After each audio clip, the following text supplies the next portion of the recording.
Bruce Lee's fight wasn't only in the ring or on the movie screen, it was also against the deep-rooted racism of his time. In the 1960s and 70s, Hollywood rarely gave opportunities to Asian actors. They were often cast as villains, silent servants, or comic relief. Lead roles for Asians were almost unheard of.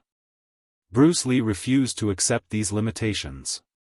When he returned to the United States after years in Hong Kong, he dreamed of bringing martial arts to television and film.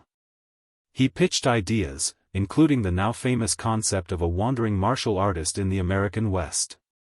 But Hollywood executives doubted that audiences would embrace an Asian man as the star. They gave the role to a white actor, David Carradine, in the series Kung Fu. This rejection was a clear sign of the racial barriers Bruce faced. Instead of surrendering, Bruce turned to Hong Kong's cinema, where his talent was recognized. There, he became a superstar almost overnight. Films like The Big Boss and Fist of Fury weren't just action movies, they carried a message of resistance. In Fist of Fury, Bruce fights against colonial oppression and discrimination, giving audiences a hero who stood up to injustice. For many Asians, his characters represented dignity and pride in a world that often treated them as inferior. When Bruce finally broke through in Hollywood with Enter the Dragon, he did more than become a global icon, he shattered stereotypes. He proved that an Asian actor could be strong, charismatic, and the central hero. He challenged the image of Asians as weak or submissive, replacing it with one of power, intelligence, and confidence. But Bruce's fight against racism wasn't only on screen. In real life, he taught martial arts to students of all races at a time when some traditionalists disapproved of teaching non-Chinese people.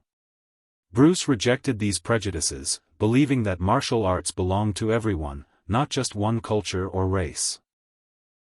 Bruce Lee's legacy is not just about martial arts, it is about breaking barriers. Through his films, teachings, and personal courage, he stood against racism and gave millions of people, East and West, a hero who transcended color and culture.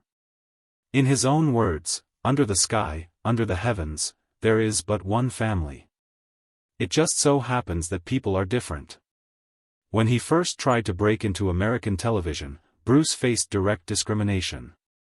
He auditioned for a groundbreaking TV show about a martial artist traveling through the American West, an idea he had pioneered.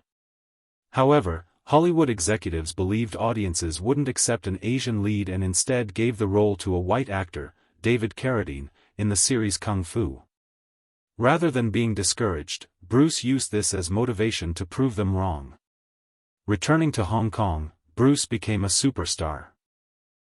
His films, including The Big Boss, Fist of Fury, and Way of the Dragon, not only showcased his extraordinary martial arts skill but also carried strong social messages.